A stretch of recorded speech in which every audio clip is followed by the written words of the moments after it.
비바람 많이 부는 저녁 시간에 오늘 이 자리에 나와 오신 여러분들 우리 예수님의 이름으로 축복하고 또 환영합니다. 오늘 고린도전서 10장 말씀을 토대로 여러분과 함께 피할 길을 통해 얻는 승리라는 그런 말씀으로 하나의 은혜 나누고자 합니다. 이번 달 11월 그 스페인에 있는 발렌시아 주를 포함한 남동부 지역에 엄청난 폭우가 쏟아졌습니다. 그 스페인 기상청에 의하면 치바라는 그 마을은 8시간 동안 1년 동안 쏟아지는 평균 강우량과 같은 양의 비가 쏟아졌다라고 합니다. 얼마나 많은 비가 왔을까요? 이 폭우로 인해서 217명의 사상자가 발생을 했고 14만 명 정도의 사람들이 정전을 겪었다라고 합니다. 제가 읽었던 한 기사에선 그 홍수가 나기 전에 쇼핑몰에 있는 직원이 지하 주차장으로 들어가는 손님에게 지금 홍수가 날지 모르니까 들어가지 말라고 그렇게 이야기했는데도 불구하고 그 경고를 무시하고 아무 일 없겠거니 차를 몰고 들어갔다가 순식간에 불어난 물로 인해서 피해를 입은 그런 사람도 있었다고 합니다. 자, 이처럼 경고를 무시하거나 과소평가해서 해를 입은 사례는 우리가 다양한 분야에서 찾아볼 수 있습니다. 1912년에 침몰한 타이타닉호는 여러 차례 북대서양에 빙산이 있다는 그런 경고를 받았다라고 합니다. 자, 그런데 선장은 배의 속도를 줄이지 않았습니다. 타이타닉호가 그 당시에 건조되었을 때 세계에서 가장 큰 여객선이었고 그래서 선장을 비롯해서 어느 누구도 이 배가 침몰할 것이라고 그렇게 생각하지 않았습니다. 그러나 빙산 충돌의 위험성을 과소평가했다가 배는 빙산에 충돌하였고 수많은 사람들이 목숨을 잃게 되었습니다. 1986년 체르노빌 원자력 발전소의 방사능 누출 사건도 사고 당시에 직원들이 안전경고 시스템을 무시했기 때문에 일어난 일입니다. 여러 경고 신호가 있었음에도 불구하고 이를 무시하고 실험을 강행하다가 방사능이 누출이 되었고 그래서 역사상 가장 심각한 원자력 사고로 그렇게 기록이 되었습니다. 담배가 몸에 해롭다라는 경고도 오랫동안 있어 왔습니다. 담배 그 제품에도 보시면 그런 경고가 붙어 있고 여러 미디어 홍보물이나 경고 사인 등을 통해서 흡연의 위험성이 강조되지만 어떤 사람들은 그것이 나에게는 해당되지 않을 것이다 라고 그렇게 생각을 합니다. 내가 원하는 것을 끊고 싶어 하지 않아서 그 경고를 가볍게 여기다가 흡연이 가져온 여러 가지 암으로 인하여서 투병을 하거나 조기 사망하는 그런 흡연자들이 많이 있습니다. 제가 오늘 이런 사례들로 설교를 시작하는 이유는 바울 또한 오늘 본문에서 이 본보기가 되는 경고의 본보기가 되는 그런 사례들을 우리에게 나누어 주고 있기 때문입니다. 고린도 교인들이 이러한 경고들을 통해서 교훈 얻기를 바라였습니다. 우리가 앞서 읽었던 것처럼 고린도전서 8장에서 우상의 제물로 바쳐졌던 고기를 먹을 수 있는지에 대한 질문에 대한 답을 사도 바울이 주었습니다. 그런데 오늘 본문에서 다시 한번 우상 숭배에 대한 이야기를 하고 있습니다. 왜 우상에 대한 이야기를 다시 한번 오늘 본문에서 반복하였을까? 그것은 우상의 재물을 먹어도 됩니까? 라고 물어보았던 그 사람들의 진의를 파악했기 때문입니다. 그냥 음식 먹는 문제가 아니라 이방인들이 쾌락을 쫓고 우상을 섬기고 싶어하는 이방인들처럼 쾌락을 쫓고 우상을 섬기고 싶어하는 그 고린도 교인들의 타락하고 음란한 마음을 간파했던 것이죠. 그래서 과거 이스라엘 백성들에게 있었던 실패와 멸망의 경험들을 언급함으로써 저들에게 경고해 주기를 원하였습니다.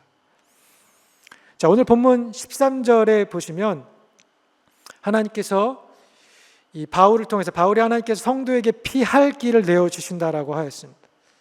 자, 바울은 나름 그가 제시할 수 있는 피할 길을 고린도 교인들에게 제시하여 줍니다. 오늘 우리가 읽었던 본문에서 반복되는 구절이 있는데요. 그 반복되는 구절이 무엇이냐면 너희는 무엇 하지 말라라는 그런 구절이 계속 반복이 됩니다.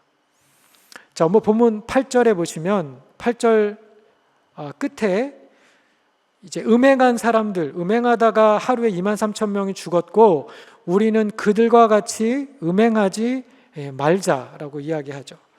9절에도 주님을 시험하다가 뱀에게 멸망하였느니 우리는 그들과 같이 시험하지 말자. 자, 10절 끝에도 그들 가운데 어떤 사람들이 원망하다가 멸망시키는 자에게 멸망하였나니 너희는 그들과 같이 원망하지 말라. 그렇게 이야기합니다. 자, 오늘 본문을 통해서 하나님께서 저와 여러분에게 주시는 첫 번째 메시지는 반면 교사를 통해서 배우라는 것입니다. 자, 아까 말한 그들과 같이 하지 말라, 너희들은 무엇 하지 말라라는 그 단어 그 외에 오늘 또 본문에 자주 반복되는 단어 중에 하나는 다라는 단어입니다. 다라는 단어. 자, 그래서 1절과 2절에 보시면 우리 조상들이 다 구름 아래에 있고 바다 가운데로 지나며, 2절에도 보면 다 구름과 바다에서 세례를 받고, 3절에 다 같은 신령한 음식을 먹고, 4절에 다 같은 신령한 음료를 마셨으니. 자, 바울은 여기서 이스라엘 조상들이 겪었던 출애굽과 홍해, 광야의 사건들을 세례와 성만찬과 연관지어서 유비로 사용해서 해석을 하고 있습니다. 너희들이 다 세례를 받고 다 신령한 음료를 마셨다라는 것은 출애굽하였던 백성들 한 사람도 예외가 없이 너희들 모두가 다 하나님의 임재를 경험했고 하나님의 인도하심을 받았다라는 것을 의미합니다. 홍해를 건너므로 죽음에서 생명으로 옮겨지듯이 세례를 받았고 하늘에서 내리는 만나와 반석에서 터져나오는 그 음료를 마시면서 성찬에 참여하는 것 같은 그런 크신 은혜를 너희 조상들이 경험하였노라고 그렇게 이야기하는 것이죠. 자, 그러나 출애굽했던 모든 사람이 다 약속에 이른 것은 아니라고 바울은 오늘 본문을 통해서 우리에게 이야기하고 있습니다. 5절 말씀에 보면 그들의 다수를 하나님이 기뻐하지 아니하셨으므로 그들이 광야에서 멸망을 당하였다라고 그렇게 이야기하고 있습니다.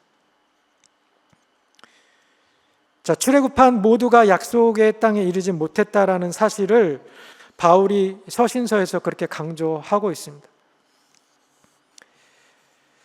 바울이 살았을 당시에 다른 이방 종교의 예배 의식들은 그 종교 의식 가운데 굉장히 성적으로 문란한 그러한 의식들이 많이 있었습니다. 성관계를 갖는 그런 경우들도 있었는데 고린도 교회 성도들 가운데도 다른 이교도들처럼 그렇게 쾌락을 즐기고 우상을 숭배하면서 살면서도 내가 세례와 성만찬에 참여하는 것만으로도 자신의 구원을 보장받았다라고 생각하는 사람들이 있었습니다.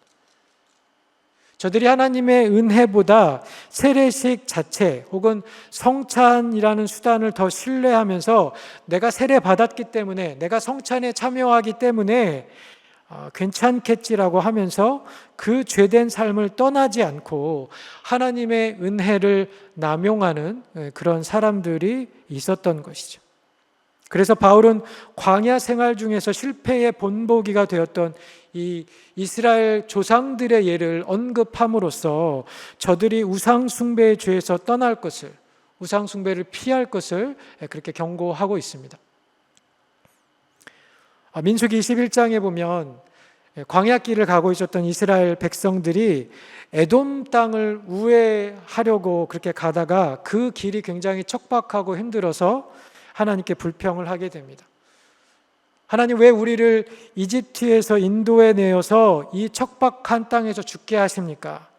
그리고 이 민수기 21장에 보면 하나님이 내려주신 만나를 하찮은 음식이라고 그렇게 이야기하였습니다. 이 하찮은 음식을 새번역 성경에 보니까 어떻게 번역하였냐면 하나님 이 음식에 이제 진저리가 납니다 라고 그렇게 번역을 했어요. 매일같이 먹는 음식을, 똑같은 음식을 먹으면서, 하나님이 내려주신 그 신령한 음식을 먹으면서 하나님 이제 이 음식에 물렸습니다, 더 이상 먹고 싶지 않습니다 라고 그렇게 하나님과 모세에게 불평하면서 하나님의 인내를 시험한 것이죠. 이들의 불평과 불순종으로 인하여 하나님은 진노하셔서 회중 가운데 불뱀을 보내셨고, 그래서 많은 사람이 뱀에 물려서 죽게 됩니다. 그러자 백성들이 살려달라고 애원하고 모세가 중보하여서 하나님께서 놋뱀을 장대에 매달아서 놋뱀을 보는 자는 살리라, 그렇게 살 길을 마련하여 주셨습니다. 민수기 25장에는 이스라엘 백성이 시딤에 머물러 있는 동안에 백성들이 모압 여인들과 음행하였던 그런 기록이 기록되어져 있습니다. 모압 여인들이 이스라엘 백성들을 자신들이 섬기는 그 신전에 초대하여서 함께 먹고 마시면서 신들에게 절하게 하고, 그리고 여인들과 음행을 저질렀습니다. 그래서 그 일로 하나님 진노하셔서 연병으로 인해서 2만 명에 넘는 사람이 죽게 되었다라고 그렇게 성경이 기록하고 있는 것입니다. 자, 바울은 이 조상들에게 일어났던 이런 죽임과 멸망의 일들을 이야기하면서 하나님이 그러한 사건들을 성경에 기록하신 이유가 바로 너희들을 깨우치기 위함이라고 그렇게 이야기하고 있습니다. 하나님을 믿는다라고 하면서 그 음행과 우상을 섬기는 것을 너무 좋아했던, 그 범죄를 멈추지 않았던, 그래서 하나님의 베푸신 은혜와 자유를 남용하다가 광야에서 멸망당했던 이스라엘 백성들처럼 너희들 고린도 교회 성도들이 그렇게 하나님의 은혜를 망각하고 쾌락을 쫓으며 우상을 섬기게 되면 너희들 또한 넘어질 수 있고 멸망할 수 있음을 그렇게 경고한 것이죠. 많은 사람들이 경고로 받지 않아서 또 자기가 선줄로 생각하여서 그렇게 넘어지게 됩니다. 내 신앙이 성숙하다라고 생각하여서, 또 내가 목회자라고, 내가 혹은 직분자라고 생각하여서 내가 내 자신을 잘 관리할 수 있다라고, 내가 내 신앙을 잘 매니지할 수 있다라고 그렇게 생각하다가 우리가 죄를 용인하면서 하나님의 말씀의 경고를 무시하다가 넘어지고 실패합니다. 그런 의미에서 오늘 본문에서 바울이 말했던 피할 길은 성경이 제시하는 실패의 본보기, 멸망한 사람들의 예가 바로 우리의 피할 길이라는 것입니다. 바울은 이스라엘 백성들의 그 실패의 본보기를 보여주면서 고린도 교인들이 저 조상들의 전철을 밟지 않고 우상 숭배의 죄에서 돌이키라고 그렇게 권면하고 있습니다. 여러분, 우리도 이스라엘 백성들과 고린도 성도들의 실패에서 배워야 할 것입니다. 바울이 권했던 것처럼 너희가 음행하지 말고 원망하지 말고 또 하나님을 시험하지 않는 우리들이 되기를 원합니다. 또 악을 즐겨하거나 탐하는 자들이 되지 않기를 원합니다. 하나님의 말씀의 권위를 드리고 그 말씀의 권위에 순종하는 저와 여러분이 되기를 바랍니다. 이스라엘 백성들이 보면, 여러분 구약에 특별히 그 광야 생활을 하면서 하나님이 많은 이렇게 명령들을 주셨습니다. 예를 들면 너희가 장대를 보면 살리라고 그렇게 이야기하였는데, 장대를 본 사람들은 살았지만 보지 않은 사람들은 그냥 그 뱀에 물려서 그렇게 죽임을 당하였습니다. 또 하나님께서 매일 먹을 양의 만나만 가져가라고 그렇게 하였는데, 더 먹겠다라고 6일째 되는 날 더 먹겠다라고 가져간 사람들, 6일째는 2배를 줄 테니 안식일에는 나가지 말라라고 했는데 안식일에 나가서 또 나가서 음식을 거두러 나갔던 사람들, 하나님 분명히 말씀하셨는데도 불구하고 그 말씀을 지키지 않고 자기의 뜻대로, 자기의 원하는 대로 그렇게 행했던 이스라엘 백성의 예를 우리가 기억해야 할 것입니다. 저들의 불순종과 실패의 예들을 남의 이야기로, 나와는 상관이 없는 그렇게 이야기로 받아들여서는 우리 안에 회개와 삶의 변화가 일어날 수 없습니다. 경고는 경고로 받아들여야 합니다. 오늘 읽고 들은 말씀이 하나님께서 저와 여러분에게 주시는 그런 말씀으로 듣고 반면 교사의 예를 따르지 않는 그런 저와 여러분이 되시기를 예수님의 이름으로 축원합니다. 자, 두 번째로 오늘 바울이 이야기했던 피할 길은 우리의 피할 길이 되시는 예수님을 붙들라라는 것입니다. 자, 오늘 설교 본문으로 제가 읽지는 않았지만 11장 1절에 보면 바울이 이렇게 이야기하였습니다. 내가 그리스도를 본받는 자가 된 것 같이 너희는 나를 본받는 자가 되라. 그렇게 이야기하였습니다. 예수님을 닮아가는 사람이라면 우리 모두 바울과 같이 말하는 자, 말할 수 있는 자가 되어야 할 것입니다. 물론 우리의 삶이 연약하고 부족하여서 또 흠과 실수가 많아서 우리들 대부분이 바울이 이야기했던 것처럼 저렇게 자신 있게 말할 수 있는 용기가 없을 수 있습니다. 자, 그런데 내가 예수님 안에, 주님이 내 안에 사시면 예수님의 성품이 내 성품이 되고 예수님의 모습이 나에게도 투영되고 비춰집니다.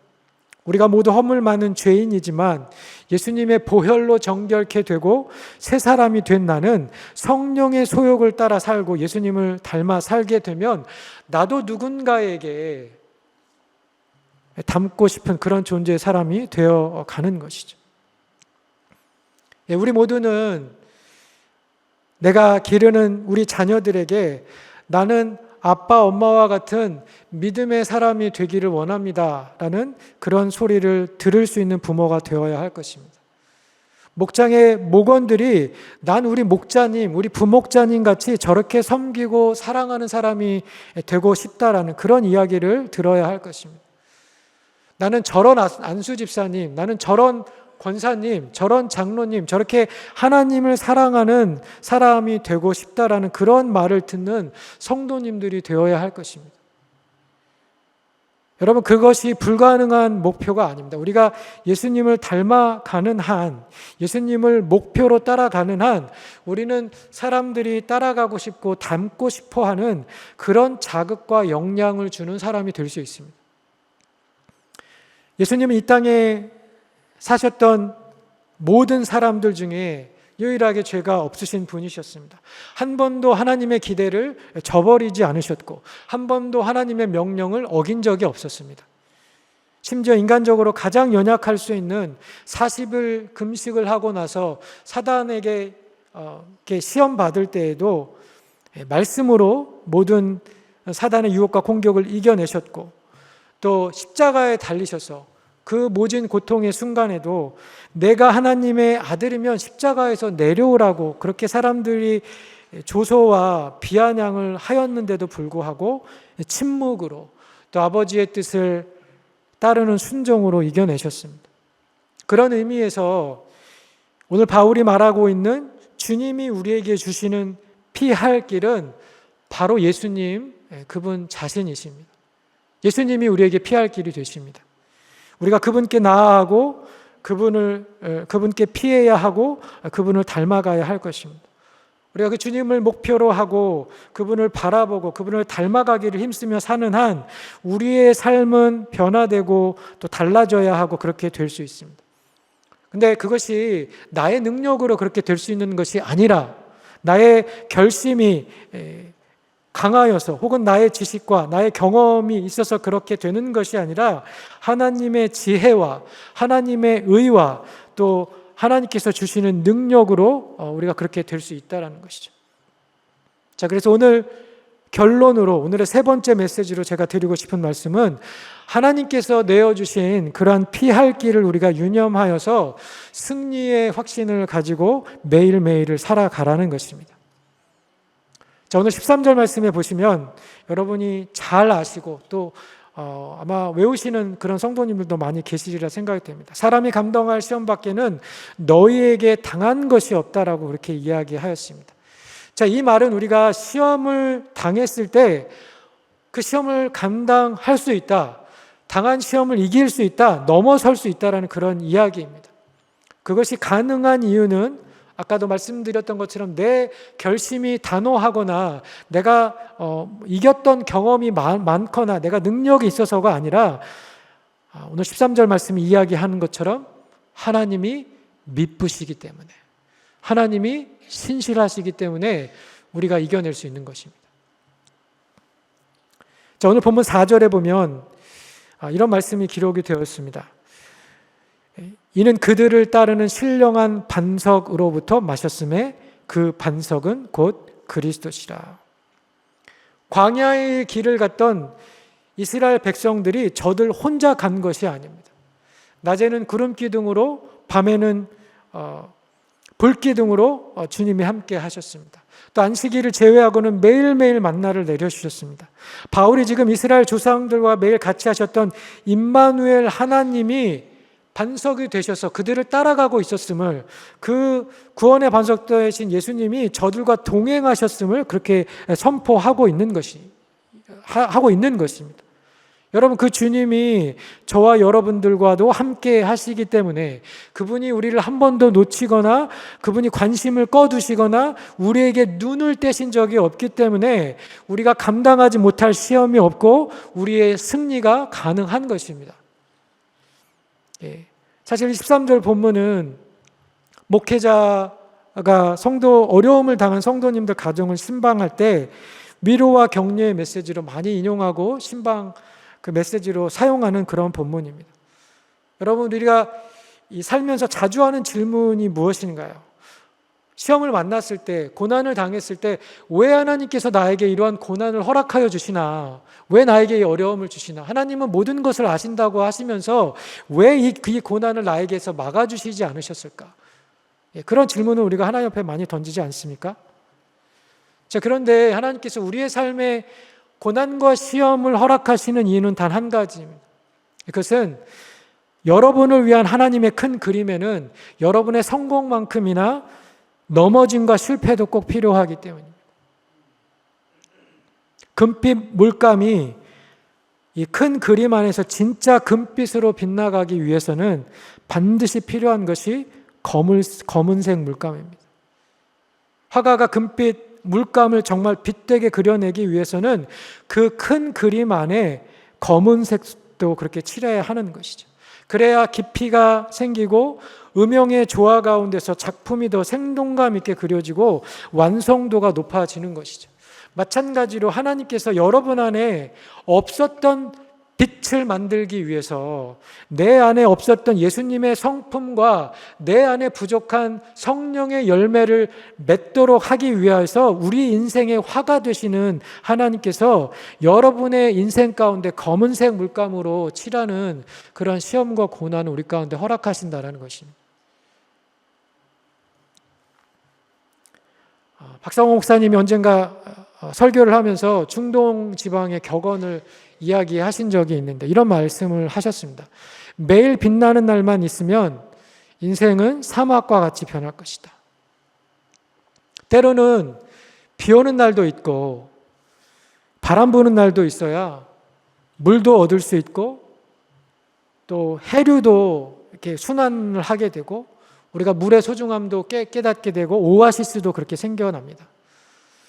하나님이 내게 가진 큰 그림을 만들어 가기 위해서 내게 햇빛 나는 날뿐만 아니라 폭풍우가 치는 궂은 날씨도 허락하심을 믿고 우리가 그런 환경 가운데 감사함으로 아멘으로 응답할 수 있는 저와 여러분이 되시기를 간절히 소원합니다.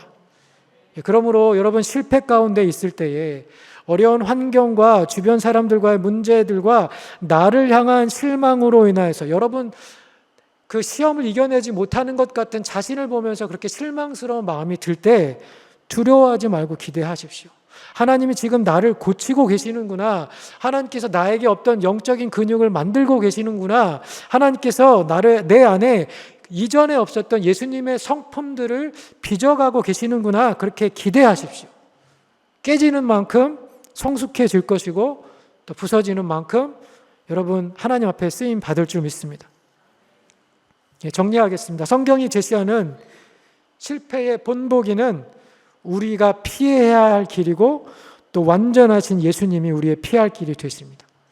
우리의 구원자 되시고 피난처 되신 주님, 모든 시험과 환난을 이기시고 하나님의 뜻을 온전히 순종하시고 심지어 십자가에서조차 가장 완전한 순종을 아버지께 드려서 우리에게 순종의 본이 되어 주셨던 그 예수님을 우리가 의지하여서 그 주님께 피하고 그 주님을 의지하고 그 주님을 닮아감으로 여러분 우리도 바울처럼 너희는 나를 본받으라.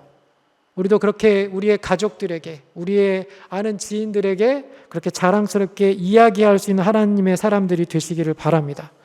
누군가에게 자극이 되는 그런 삶, 누군가에게 긍정적인 영향을 주는 그런 승리자들이 되시기를 예수님의 이름으로 축원합니다. 기도하겠습니다. 하나님 아버지 감사합니다. 우리에게 성경의 예들을 통하여서 반면교사의 예들을 기록하여 주셔서 우리가 그들의 전철을 따르며 살아가지 않도록 말씀하여 주셔서 감사합니다. 무엇보다 우리에게 완전한 피할 길, 온전한 순종과 온전한 이김의 삶을 보여주셨던, 성취하셨던 그 예수님을 닮아서 그 예수님을 의지하여서 우리에게 피할 길을 내어주시는 그 주님을 바라보며 우리에게 당한 시험과 고난을 넉넉히 이기며 살아가는 우리 하나님의 백성들, 저희들 될 수 있도록 하나님 인도하시고 축복하여 주옵소서. 감사드리며 모든 말씀 예수님의 이름으로 기도합니다.